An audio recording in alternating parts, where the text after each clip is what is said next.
तो दोस्तों कैसे हैं आप लोग। तो आज मैं ऐसे एनीमे के बारे में बात करने वाला हूँ जो इंडियन टेलीविज़न में कास्ट हुआ था। वैसे मेनली आप लोग जानते होंगे कि जो एनीमे रहता है वो तो इंडियन टेलीविज़न में बैन रहता है, लेकिन इस एनीमे में उतना ज़्यादा खून या फिर क्राइम वाइम जैसा कुछ चीज़ था ही नहीं। एंड जैसे कि आप लोग को पता है कि हर एनीमे आपको एक लेसन सिखाती है, एक मोरल सिखाती है, लाइफ कैसे स्पेंड करना वो सिखाती है। एंड एक एनीमे लाइफ में बहुत कुछ करती है। तो इस एनीमे का भी यही मोटो है। एंड आप लोग तो थंबनेल पे देख ही लिए होंगे, मैं बात करने वाला हूँ ज़ैस बेल। तो चलिए वीडियो स्टार्ट करते हैं, मतलब मेन टॉपिक। तो जो ज़ैस बेल था वो सोनिक निकलोडियन में दिखाया गया था। एंड वैसे तो मैं इसको टीवी में नहीं देख पाया क्योंकि ये बहुत पहले दिखाया था और मैं ज़ैस बेल का बहुत बाद में फ़ैन बना। लेकिन जब मेरे को पता चला कि एक ऐसा एनीमे भी है जिसका बहुत ज़्यादा चर्चा था मेरे स्कूल में, एंड फाइनली फिर मैं सोचा कि एक बार देखता हूँ इस एनीमे को। एंड मेरे को पता नहीं था उस टाइम, उतना वेबसाइट चेक वैक नहीं करता था मैं। तो मैं ऐसे यूट्यूब में सर्च किया कि ज़ैस बेल ऑल एपिसोड। एंड फिर देन जब मैं देखा उसके बाद यार इस एनीमे से मेरे को इतना एक्सपेक्टेशन नहीं थी। ये तो भाई कमाल ही था। ये एनीमे थोड़ा स्लो स्टार्ट लेता है, लेकिन जब स्टार्ट कर लेता है ना फर्स्ट सेकंड एपिसोड तक तो आपको उतना कुछ खास लगेगा, लेकिन उसके बाद जो क्लाइमैक्स दिया है ये एनीमे भाई पागल कर देगा आपको इसको देखने के बाद। तो ये इस एनीमे को मेरे को समझने में थोड़ा टाइम लगा, लेकिन जब मैं समझ गया तो मेरे को बहुत मज़ा आने लगा। तो मैं चाहता हूँ कि आप लोग फर्स्ट ही एपिसोड से इसका मज़ा लें। तो आपको मैं हल्का इसका स्टोरी बता देता हूँ जिससे कि आपको इसको समझने में बहुत ही आसानी होगा। तो स्टार्ट करते हैं ज़ैस बेल का स्टोरी से। तो इस एनीमे में दो वर्ल्ड एग्जिस्ट करते थे। एक वर्ल्ड में मेनली ह्यूमन बीइंग रहते थे एंड दूसरे वर्ल्ड में ममोडो लोग रहते थे। ममोडो मतलब आप लोग समझ सकते हैं एक तरह से जिसके पास नेचुरल पावर हो। एंड सब ममोडो के पास अलग अलग नेचुरल पावर था।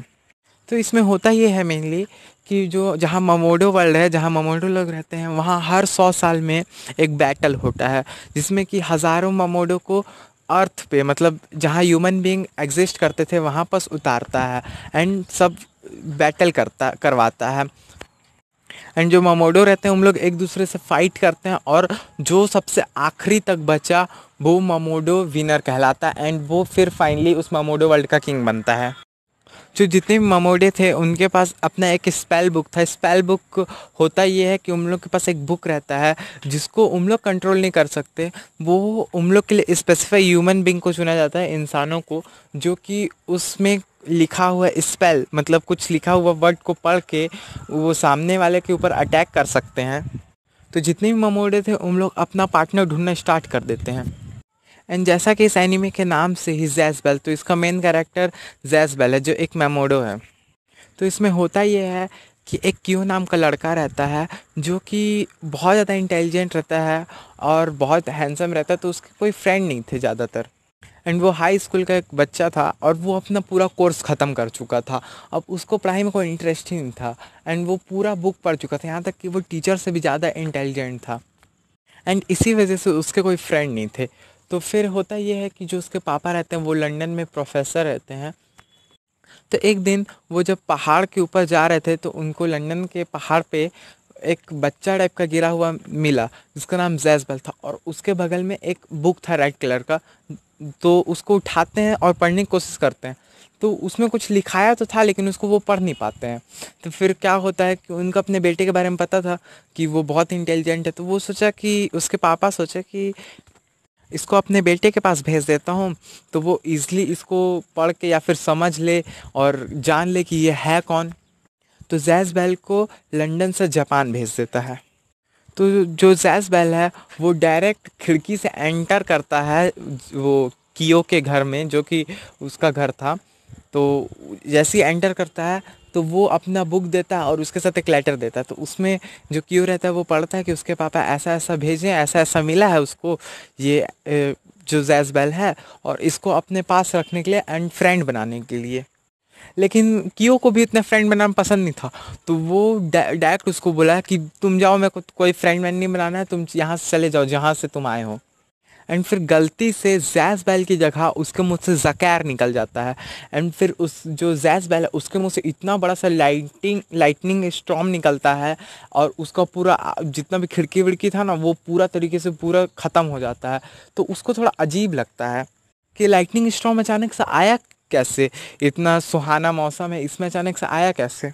लेकिन उस टाइम तक ना ज़ेस बेल को पता था कि उसके मुंह से ये लाइटनिंग स्टॉर्म निकला है, ना कियो को पता चला कि उसके मुंह से लाइटनिंग स्टॉर्म चला है।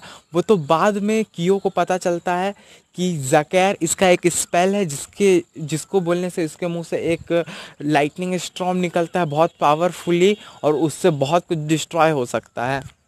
जब वो उसका बुक खोल के देखा और फर्स्ट स्पेल जब उसको पढ़ने में आसानी हो रहा था तो वो पढ़ा, तो उसमें ज़कैर लिखाया हुआ था, और जो बाकी का स्पेल है उसका वो नहीं खुला हुआ था। एंड इसका बाकी का स्पेल तब खुल सकता है जब क्या बोलते हैं जो ममोडो है, मतलब जो ज़ेस बेल या फिर जितने ममोडो हैं, जब वो उसके काबिल हो जाएं। उसके हिसाब से ये बुक अपने आप ही वो अपना स्पेल खोलते जाता है, खोलते जाता है, खोलते जाता है।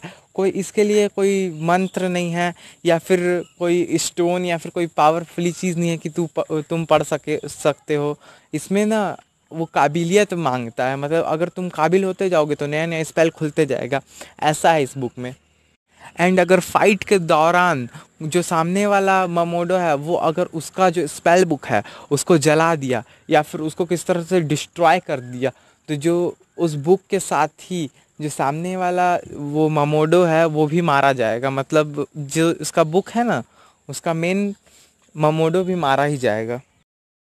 मतलब आप लोग नहीं समझ रहे होंगे, इसका मतलब ये है कि जैसे बेल का बुक था जो रेड वाला, अगर वो जल जाए तो उसके साथ जैस बेल भी मारा जाएगा।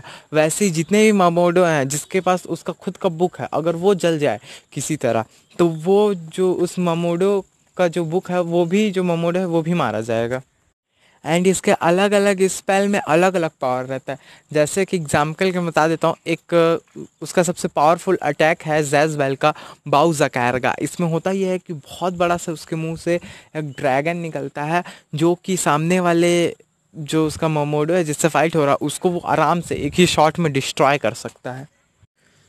तो इसका लगभग 100 एपिसोड है और ये सब हिंदी में डब है, और आप इसको इजली यूट्यूब में भी देख सकते हैं आप अगर सर्च करेंगे तो। और आप देख के बताइए कि ज़ेस बेल कैसे ममोडू किंग बना और उसको कितना सारा स्ट्रगल करना पड़ा अपने लाइफ में और कियो के साथ, एंड वो कैसे कैसे उसका स्पेल खुला और कैसे कैसे वो इतना पावरफुल होते गया।